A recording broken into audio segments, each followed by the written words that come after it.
खूब भजन किया विश्वामित्र जी ने।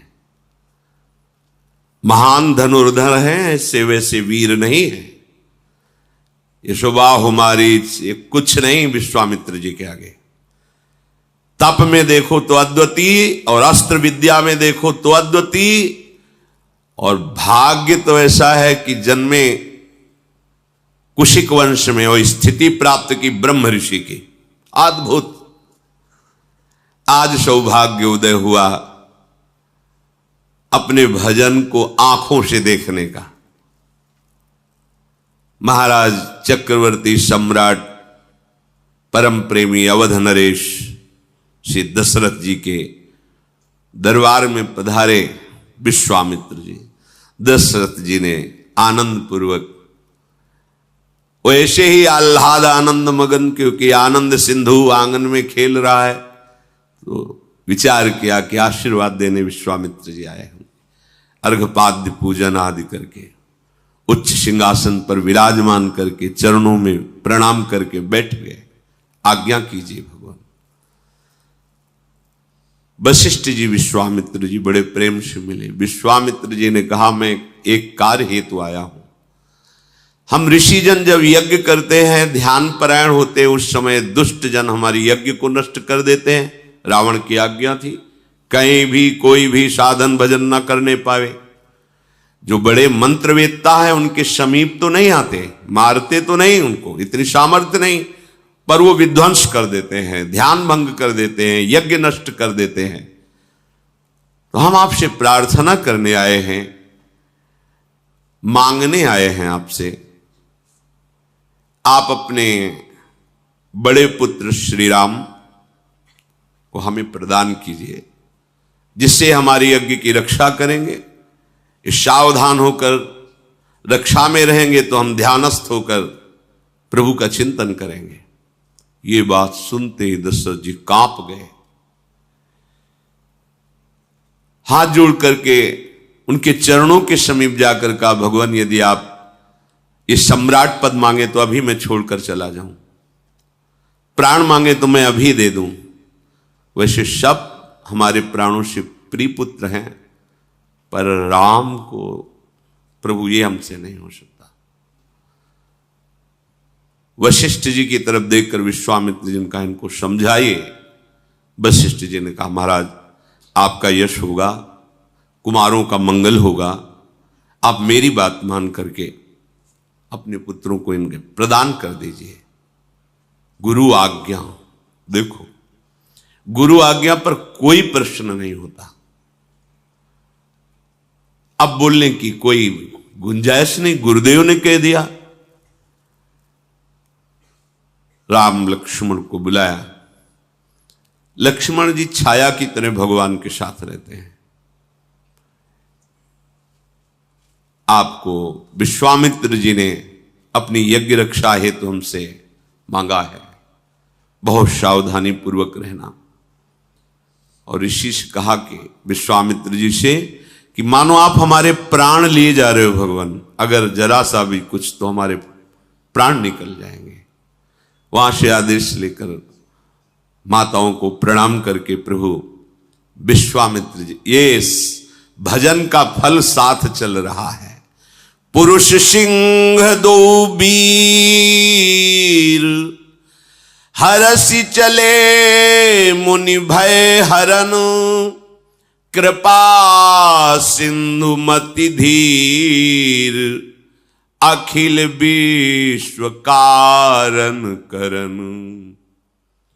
पुरुष सिंह श्री राम लक्ष्मण मुनियों का भय हरण करने के लिए, भक्तों का भय हरण करने के लिए प्रसन्न होकर जा रहे, उदास नहीं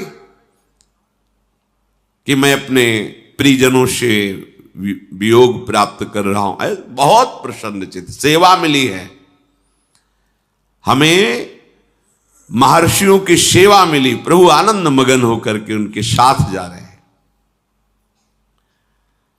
अरुणिमा छाई हुई कमल नयन, विशाल वक्षा स्थल,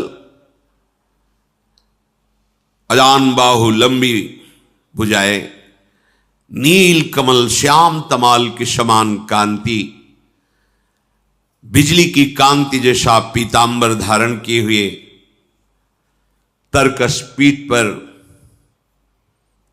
और धनुष बाण हाथों, श्याम गौर जोड़ी विश्वामित्र जी आगे बार बार प्रभु की छवि देखते हैं। जान गया प्रभु आप अपने भक्तों से कितना प्यार करते हैं। आप हम जैसे अपने भक्तों के लिए माता पिता और महल के सुख का त्याग कर हमारे साथ चल रहे हैं। मगन होकर जा ही रहे थे कि भयानक आवाज आई। विश्वामित्र जी ने रुको। भगवान श्री राम जी ने कहा कि आवाज कैसी थी भगवान? बोले एक बहुत भयानक राक्षसी रहती है, वो गंध मात्र से जान लेती है कि कोई वन में प्रवेश किया, वही राक्षसी है। पहले को सामने दिखाई दी पर्वताकार राक्षसी, ताड़का नाम था। वो क्रोध में भर करके विश्वामित्र जी की तरफ और प्रभु की तरफ दौड़ी।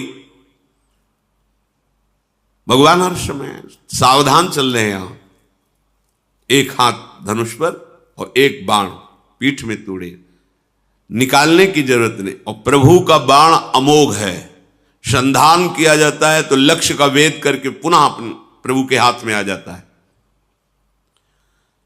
प्रभु ने तत्काल बाण संधान किया। जे ही भगवान के बाण का स्पर्श हुआ, ताड़का अपने राक्षसी स्वरूप को छोड़कर भगवत स्वरूप को प्राप्त हो गई। भगवान के बाण के स्पर्श से मुनिजन वांछित दुर्लभ पद प्राप्त हुआ है, जो बिल्कुल घोर निशाचर हैं, असुर भाव से युक्त हैं। भगवान का अवतार केवल मंगल के लिए होता, केवल मंगल। ऐसे ही कृष्णावतार में छठी के दिन पूतना का, जैसे प्रभु का लीला प्रारंभ हो रहा है उद्धार के लिए, ताड़का उधर सबसे छठी के दिन ही पूतना आ गई थी, उत्सव मनाया जा रहा था। वो गति सुखदेव जी आनंद मगन होकर कहते, जो मैया यशोदा को गति मिलनी वो गति पूतना को दी। ऐसा दयालु कौन होगा? बड़े बड़े महात्मा जन जिनकी आराधना करते रहते हैं, वो पदवी ताड़का को प्रभु ने प्रदान की। जे ही बाण प्रवेश किया शरीर में, निष्पाप हो गई, दिव्य रूप धारण कर भगवत धाम को गई। विश्वामित्र जी ने देखा, निर्भय हो रहे हैं विश्वामित्र जी, और बोले कि आज मैं तुम्हें ऐसी विद्या प्रदान करता हूं कि तुम्हें कभी भूख नहीं लगेगी और कभी प्यास नहीं लगेगी। कभी भूख प्यास नहीं लगेगी, ऐसी विद्या प्रदान की। तुम्हारे शरीर में अतुलित तेज और बल है। मैंने जितने दिव्यास्त्र सीखे हैं वो सब तुम्हें प्रदान करता हूं। वैसे तो सब प्रभु से ही प्रकट हुए, पर लीला में विश्वामित्र जी ने दिव्यास्त्र भगवान को प्रदान किए। सुखपूर्वक आश्रम में प्रभु विराजमान हुए।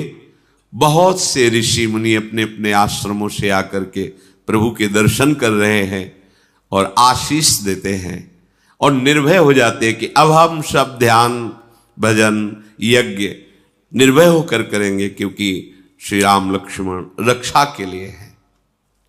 ऐसा नहीं कि प्रभु विश्वामित्र जी या उन्हीं मुनियों की रक्षा के लिए हैं, आपकी भी रक्षा के लिए। आप भजन करो।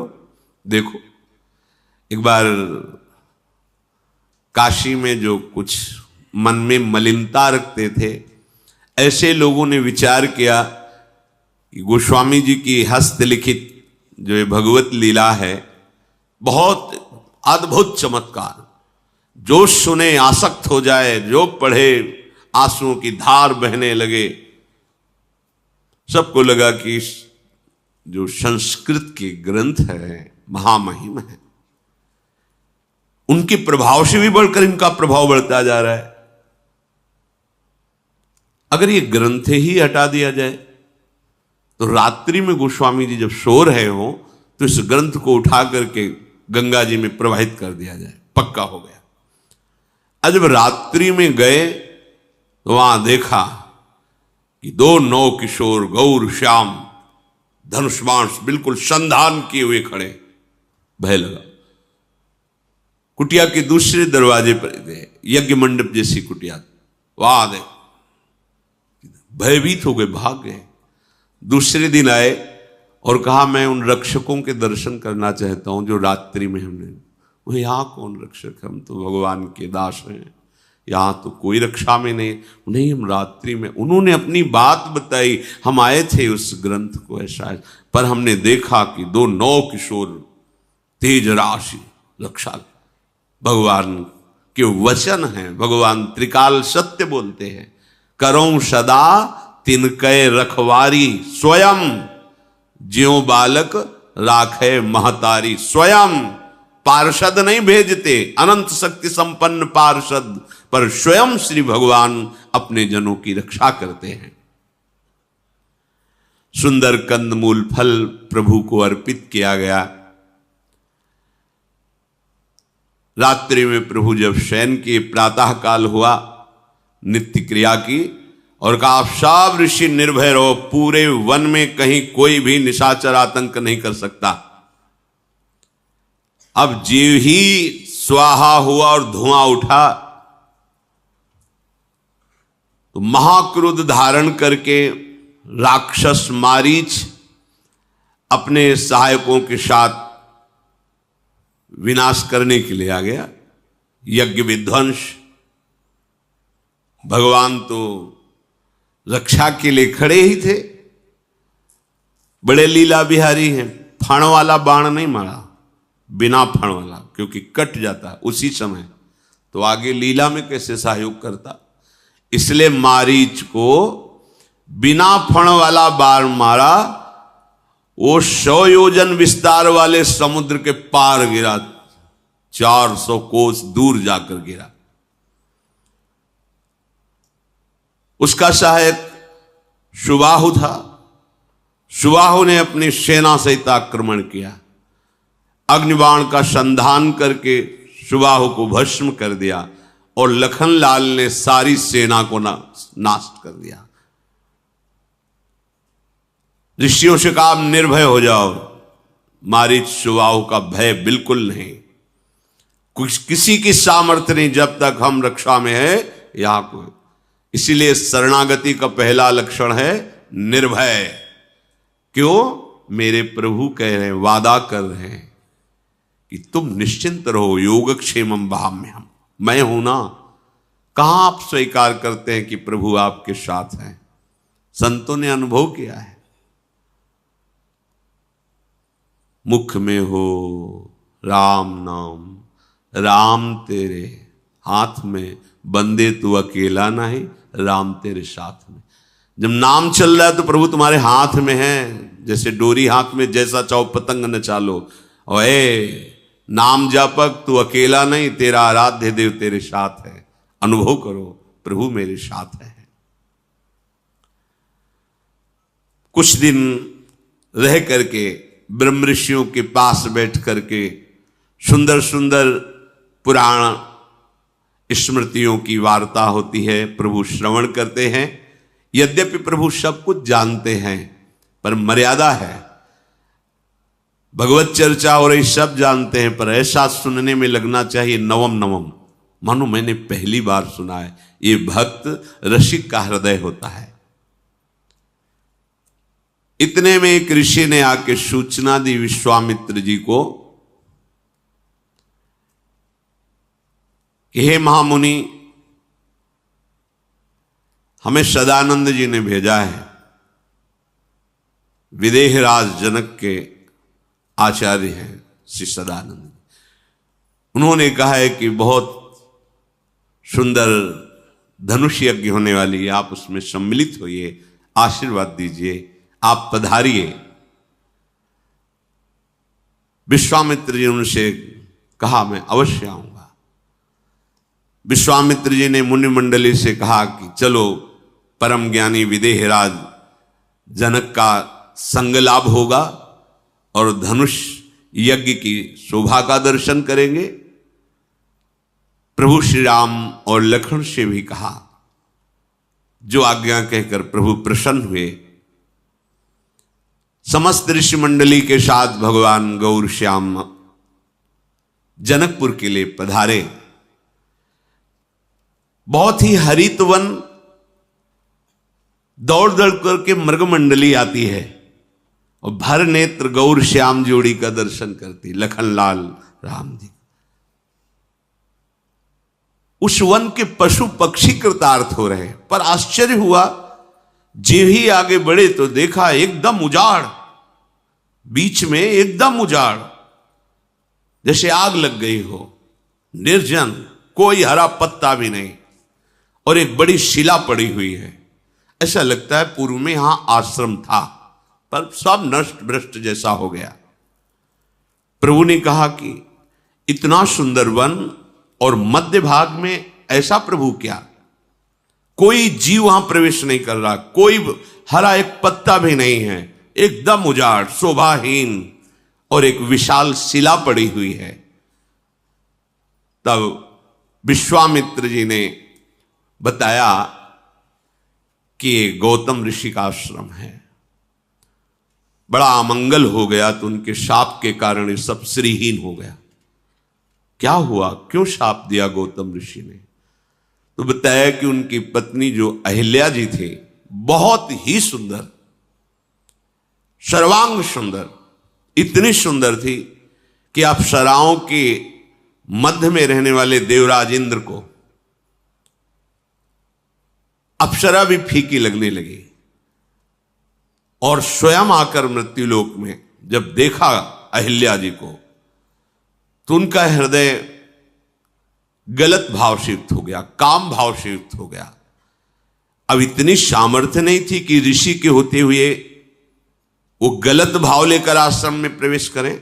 सही भाव से होता तो उनका पूजन भी होता। आदर कोई भी ऋषि हो, जैसे राजा पधारता है तो अर्घ आदि देना, ये शास्त्रीय सिद्धांत है। राजा के आने पर उसे भगवान को स्वरूप मानते, ऐसी ऋषि परम, वो ऋषियों के चरणों में प्रणाम करते, वो उनका आदर करते। फिर वो तो देवराज है, पर मन में कलुषता है, कलमुषता है, तो सामने जा नहीं सकते, अवसर देख रहे। प्रातःकालीन ब्रह्म मुहूर्त में स्नान करने के लिए वो निकलते थे गौतम ऋषि। तो उसने अपनी माया से रात्रि में ही, उस समय कोई घड़ी देखने का तो था नहीं, मुर्गा आवाज दिया, मानो ब्रह्म मुहूर्त हो गया। मुर्गा की आवाज आई, उनको लगा कि ब्रह्म मुहूर्त हो गया, शायद ध्यानस्थ होने के कारण मुझे रात्रि का पता नहीं चला। और वो स्नान के लिए जे ही निकले तो गौतम ऋषि का रूप धारण करके देवराज इंद्र अहिल्या के समीप। अहिल्या जी ने कोई विचार ही नहीं किया, क्योंकि कोई शंका हो तो हो। इधर जब वहां जल के समीप गए तो वहां वरुण देवता के पार्षदों ने कहा कि आपके साथ छल किया गया है। इस समय तो मध्य रात्रि होने जा रही है, अभी आप ब्रह्म मुहूर्त का समय कैसे मान लिए? ये सब मायाकृत आवाज थी, और आपके आश्रम में बड़ा ही छल भरा कार्य हुआ है, और वो देवराज इंद्र कर रहा है। ऐसा सुनते कि इतनी ताकत, इतनी हिम्मत, हमारी कुटिया में अपवित्रता, सीधे मुड़े। वहां गए तो बड़ी शीघ्रता से भयवश निकल ही रहे थे देवराज। अब तो गौतम ऋषि के सामने गौतम ऋषि बने हुए देवराज, गौतम ऋषि ने कहा छल का त्याग कर। तत्काल देवराज इंद्र के रूप में, तुम त्रिभुवनपति हो, तुम्हारा कार्य है पिता की तरह पूरे त्रिभुवन का पालन करना। एक हमारी पतिव्रता पत्नी को दूषित कर दिया तुमने, तुम्हें भग इतना प्रिय है, हाथ में जल लिया और कहा शास्त्र भक्त तेरे शरीर में हो जाए, 1000 योनियां तेरे शरीर में प्रकट हो जाए। अब तो चरणों में गिर, महाराज मेरी रक्षा करो, मुझसे गलती हो गई, बहुत प्रकार से विनय की। तब कहा जब भगवान श्री राम प्रकट होंगे और जब तुम उनका दर्शन पाओगे तो यही सहस्त्र भग, सहस्त्र नेत्र बन जाएंगे। जाओ। अंदर गए, देखा अहिल्या को और कहा कि तू पतिव्रता है, तुझे मेरे स्पर्श और देवराज के स्पर्श का भेद पता नहीं चला? पत्थर की तरह तू उस समय उपस्थित रही, तुझे अपने पातिव्रत धर्म से यह पता नहीं चला कि तेरा स्पर्श कौन कर रहा है? भले भेष बदले था तो तुझे स्पर्श का पता नहीं चला?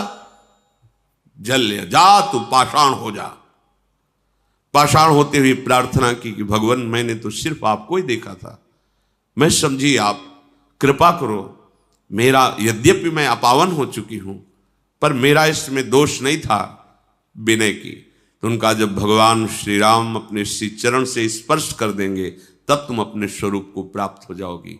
और संपूर्ण प्रकृति को साप दिया उस आश्रम की, तुम सब यहां चेतन हो, मेरे तप से सुरक्षित हो, किसी ने मुझे संकेत नहीं किया। जब उजाड़ हो गए, उसी समय जैसे आग लग जाए ऐसे सब चेतनाहीन हो गए।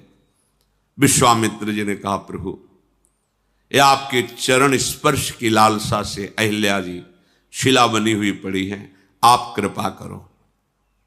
गौतम नारी श्राप बश उपल देह धरि धीर, चरण कमल रज चाहती,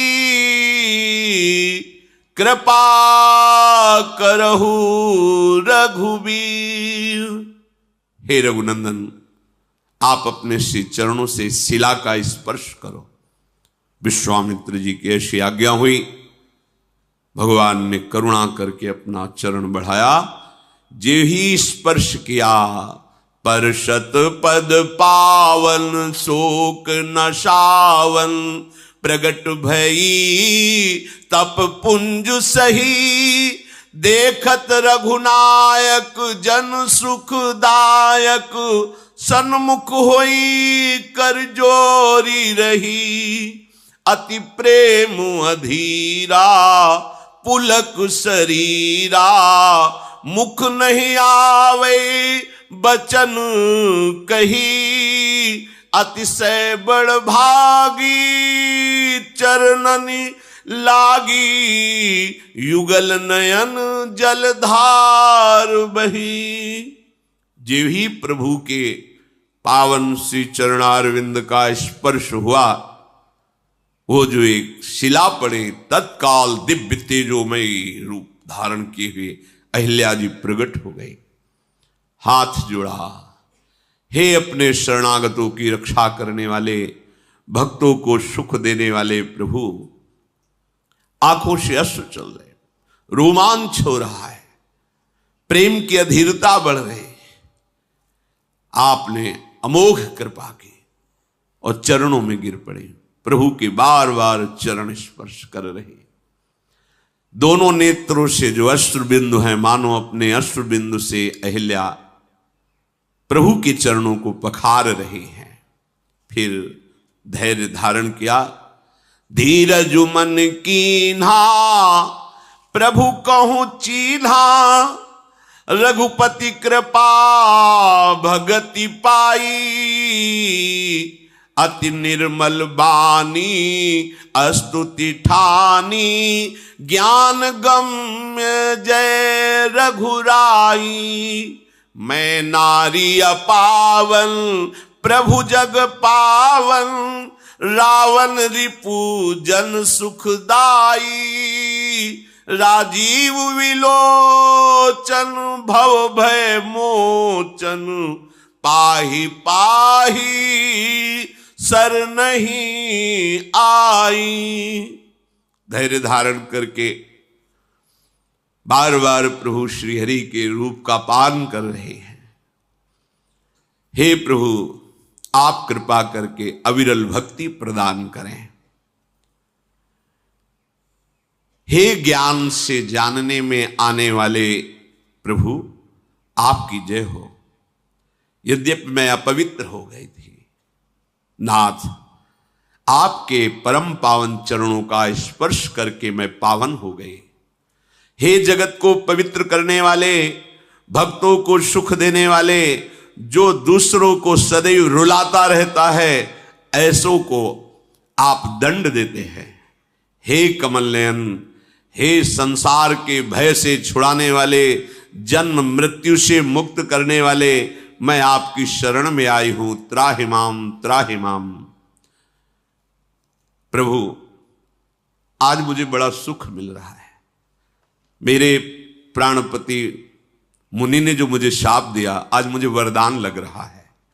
मुनि शाप जो दीन्हा अति भल कीन्हा, परम अनुग्रह मैं माना। देखूं भरी लोचन हरि भव मोचन, यह लाभ शंकर जाना। बिनती प्रभु मोरी मैं मति भोरी, नाथ न मांगूं बर आना। पद कमल परागा रस अनुरागा, मम मन मधुप करे पाना। जो मुनि ने शाप दिया, आज मुझे बहुत अच्छा लग रहा है, मानो मुझे वरदान दिया। बड़ा अनुग्रह मानती हूं अपने पति का जो मुझे शाप दिया, क्योंकि संसार से छुड़ाने वाले, भव बंधन से मुक्त करने वाले, हे प्रभु श्री हरि, मैं आज नेत्र भर कर आपको देख पा रही हूं, देख ही नहीं पा रही, आपके चरणों का स्पर्श प्राप्त किया। भगवान शंकर जी सबसे बड़ा लाभ यही मानते हैं कि हरि का साक्षात्कार हो जाए, यह लाभ शंकर माना। मैं बुद्धि की बड़ी भोली हूं, बस नाथ मेरी एक ही विनती है, मैं और कुछ नहीं चाहती।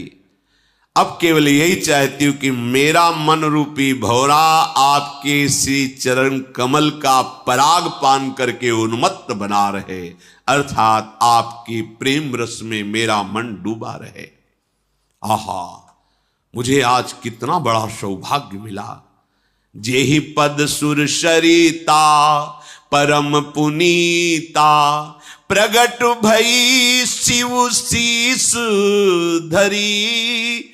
सोई पद पंकज जेहि पूजत अज, मम सिर धरऊ कृपालु हरि। यही भांति सिधारी गौतम नारी, बार बार हरि चरण परी। जो अति मन भावा सो बर पावा, गए पति लोक आनंद भरी।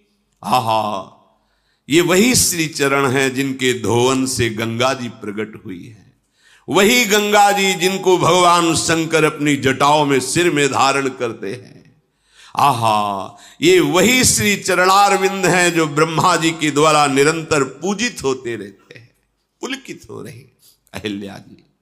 हे कृपालु, आज कृपा करके उन्हीं श्री चरणों को आपने मेरे मस्तक पर पधराया।